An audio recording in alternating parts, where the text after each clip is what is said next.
Okay, let's dive right into this explainer. Today, we're opening up a truly gripping after-action report. We're talking about a harrowing case file known as Crystal Beacon. It's this fascinating and honestly terrifying look at biological augmentation, alien terraforming, and the absolute ultimate cost of survival. It really shows what happens when humanity decides to weaponize the unknown, only to find out, well, the unknown has a totally different plan of its own. Sergeant Elias Kane had died once already. Just think about that line for a second. That sentence marks the exact moment Kane transitions from a fallen soldier to humanity's most dangerous and ultimately tragic experiment. Picture it. He wakes up in this underground facility beneath the Nevada desert. His ranger team had been the first on the site of an alien crash in the Rockies, and he's the sole survivor. Now, the scientists are giving him an impossible choice: become the host for alien technology or let his squad's deaths mean absolutely nothing. So, how did we even get to this massive biological gamble? It all kicked off back in 2034, when these things they called alien shards started falling from the sky. For 3 whole years, humanity just watches. We wait. Then in 2037, one of those shards crashes in the Rockies and gets scooped up by Kane's team. Fast forward just 6 months, and we hit the critical juncture. Sergeant Kane officially undergoes what the military dubs lattice integration. Now, you might be wondering, what exactly was the military thinking? To understand Kane's choice, we have to look at what the top brass thought they were dealing with.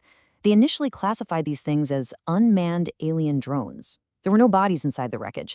Instead, they found these pulsing crystal lattices with filaments moving around like living nerves, and obelisks emitting these bizarre frequencies human ears couldn't pick up, but that every single machine within a 5-mile radius could somehow actually feel. The military looked at that and saw pure salvage. They genuinely believed they could harness it for an unprecedented tactical edge. Dr. Lena Voss is the one who initiates the process, flooding Kane's marrow with what's described as cold fire. And the progression is just brutal. First, these hairline crystal fractures begin forming inside his bones, literally refracting light right under his skin. Then, those crystals grow like frost on glass, creating this fractal skeletal branching throughout his entire body. By the third stage, the crystals achieve full neural network integration, letting him physically feel the base network of every device in the room. Finally, it reaches complete symbiotic protocol control. Kane didn't even need passwords anymore. He'd just think a command and the crystals woven through his arms would transmit his intention. It's wild. Watching all of this unfold, Dr. Voss realizes something deeply chilling. She tells him, "You're not hacking them, Elias. You're becoming the protocol." Kane wasn't just picking up alien tools like a soldier grabbing a new rifle. He was biologically merging with them. The alien biotech was literally designed for machine symbiosis, and it was turning his very skeleton into a living, breathing transmitter. And let me tell you, this integration led to some terrifying tactical supremacy out in the field. Take Operation Silent Hammer, for example. Kane drops into a fortified Chinese forward base in the Pacific, and the success rate is just staggering. He bypasses captured shard-derived shielding like he's a ghost. Automated doors and heavy turrets, they simply yield to his presence, swiveling away like they're ashamed to even look at him. Enemy comms literally forgot he existed. He wiped out 17 targets and blew their main reactor without tripping a single alarm.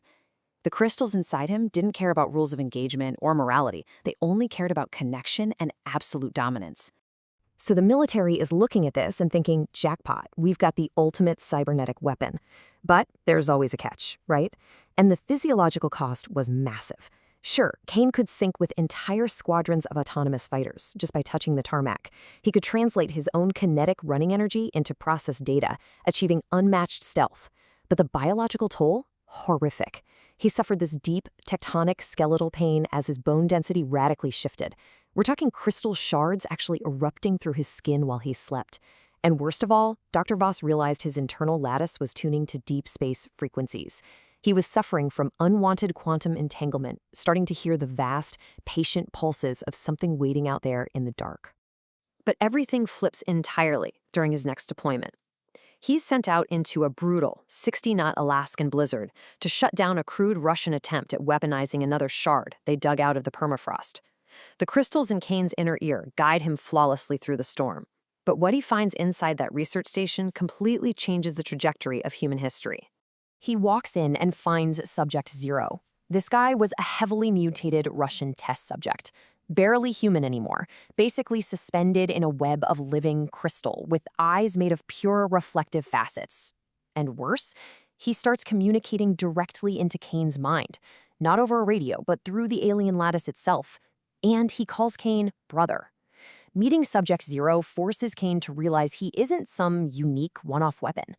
But far more terrifyingly, this telepathic link forcefully snaps Kane's mind wide open to the actual horrifying nature of the alien tech. That single encounter completely shatters the military's working hypothesis. They'd been assuming standard sci-fi logic, that the Shards were isolated scouts, doing recon for an impending invasion fleet. The terrifying reality?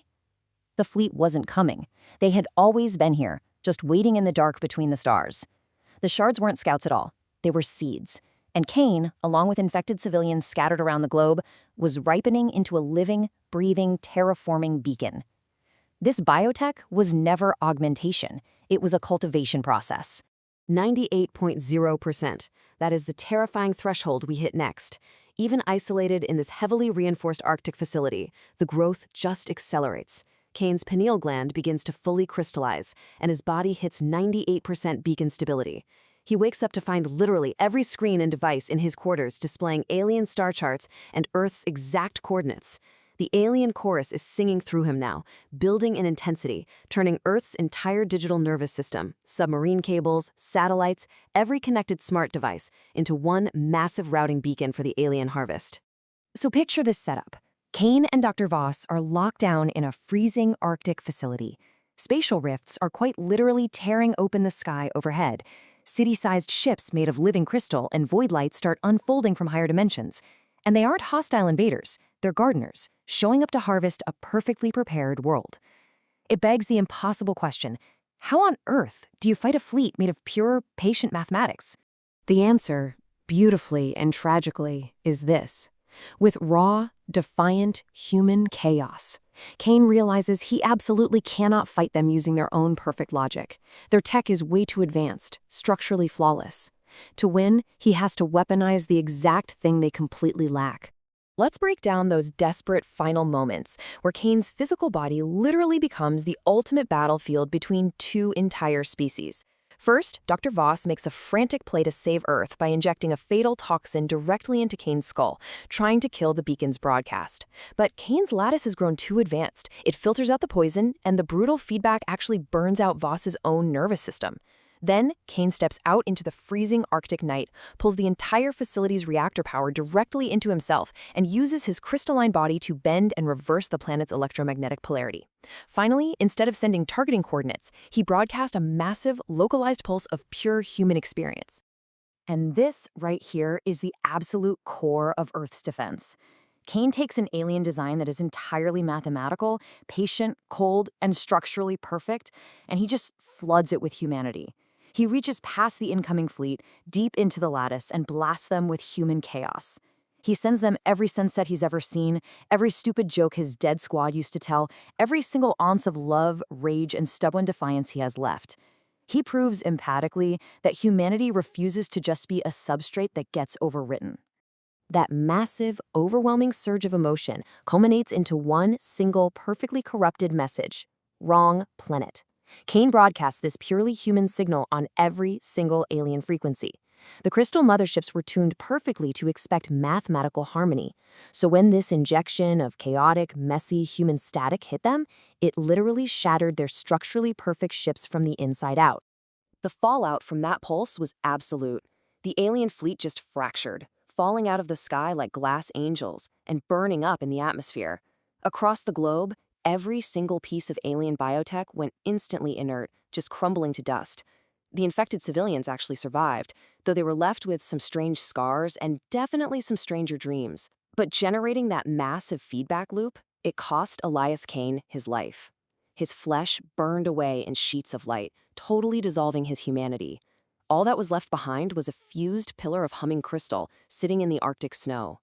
But he did it. He neutralized a planetary extinction event entirely by himself.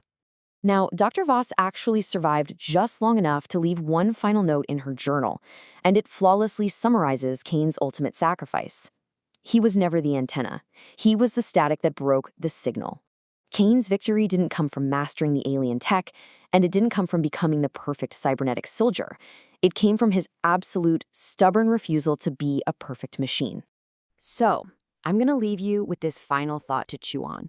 If our greatest defense against this cold, cosmic perfection is our own chaotic, highly emotional humanity, what does that make our flaws?